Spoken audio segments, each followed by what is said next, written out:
नमस्कार सांगमाने जय जगन्नाथ। तो सांगमाने मु आज आपण पाखक नहीं आसे सुंदर कथाटे आसत शुणी। श्रीकृष्ण रुक्मिणी और ऋषि दुर्वासा। भगवान श्रीकृष्ण नरकासुर को निधन करी से बंदी करी रखिथिबा राजकन्या मानक उद्धार करी आनी निजर पत्नीर मर्यादा प्रदान कले। एबे भगवान श्रीकृष्णकर अष्टपाटवंशी सह राणी मानक संख्या है 16,108। तांको मध्यरे अष्टपाटवंशी माने हेले रुक्मिणी, सत्यभामा, जाम्बवती, कालिंदी, मित्रविंदा, नग्नजित, भद्रा और लक्ष्मणा। अष्टपाटवंशी मध्य प्रथमा एवं ज्येष्ठा पाटवंशी होउछन्ति विदर्भ राजनंदिनी माँ रुक्मिणी। द्वारकार रही भगवान श्रीकृष्ण भव्य द्वारकाधीश मंदिर एवं 6 किलोमीटर दूर रही माँ रुक्मिणी मंदिर। माँ मंदिर मुख्य द्वारकाधीश मंदिर ठारू दूर रहिबा नहीं एक सुंदर किंवदंती अच्छी। दिने श्रीकृष्ण और माँ रुक्मिणी महाकवि मुनि दुर्वासा भोजन पाई द्वारिकापुर को निमंत्रण कले। मुनि गोटे सर्तर राजी हेले। से जो रथरे द्वारका को जिबे तांको श्रीकृष्ण और रुक्मिणी टाणी टाणी नेबे ताहा ही हेला।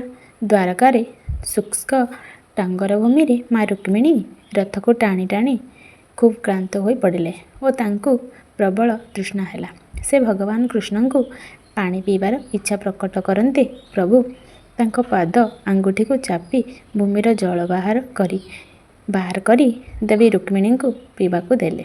महाक्रोधी मुनि दुर्वासा यह देखि क्रोधरे जली उठी कहले, तुमे अतिथि रूपे भोजन पाई आमको निमंत्रण करी आनी मो जल ग्रहण करने पूर्वर तुमे ग्रहण करुछ। यह पापाचार और मोर घोर अवमानना। यह अक्षमणीय।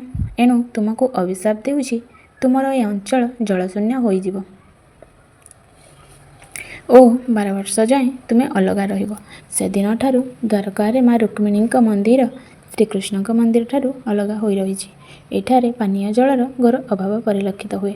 टांगर विस्तीर्ण समुद्र बेलाभूमि रे जल अभाव सांगको भूगर्भ जल मध्य खूब लवणाक्त। यही आख्यान अनुजाई द्वारका स्थित रुक्मिणी मंदिर रे आरंभ होइछि जलदान परंपरा। भक्तगण गोटे माठिया जलदान कले यह एक टांकी जलदान बोली मान्य करा जाए। यही जलदान व्यवस्था को मंदिर परिचालना कमिटी खूब श्रृंखलित करिसेंति। भक्त माने जलदान निमंते अर्थदान करी कर्तृपक्षों रसीद प्राप्त करिथांती। श्री द्वारकाधीशों दर्शन रे जाउथिबा भक्त माने माँ रुक्मिणी दर्शन को केबे हाथ छड़ा करी नथांती। माँ रुक्मिणी प्रेम अनुराग फल द्वारकाधिपति भगवान श्रीकृष्ण शिशुपाल सह विवाह हेबाकु जाउथिबा माँ रुक्मिणी को हरण करी विवाह करथिले। माँ रुक्मिणी अपहरण निमंते भगवान श्रीकृष्ण को लिखिथिबा पत्र को पृथ्वीर प्रथम प्रेम पत्र बोली मान्य करा जाय थाए।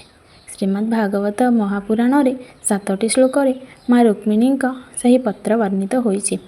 सही 7 गोटी श्लोक छपा होई माँ रुक्मिणी मंदिर रे श्रद्धालु मानक क्रय निमंते उपलब्ध। विश्वास करा जाए सही श्लोक पठन रे प्रेमानुराग संबंधी समस्त राधाबंधन दूर हुए। द्वारकापति महिमा अपार। प्रभुंक जेते दर्शन कले सुद्धा मनबद्ध हुए नहीं। मन कहे प्रभु सर्वदा मो नेत्र पथरे रही थांतु। भक्त कवि बलराम दास प्रभुंक महिमा कीर्तन करी गाइछन्ति। नंदन नंदन गोपीनाथ निस्तरी जीवा नरे चिंत चंद्रमा प्रायक बंदन चाहिए खंडे दुख मान छत्री उत्तम शिरोमणि छटके आनिले रुक्मिणी। जय द्वारिकाधीश जय माँ रुक्मिणी। सांगमाने जदि आज भिडियोटी आपन भल लगे ताहले लाइक शेयर सब्सक्राइब करने को जमा भी भूलिए नहीं। रहुछि जय जगन्नाथ।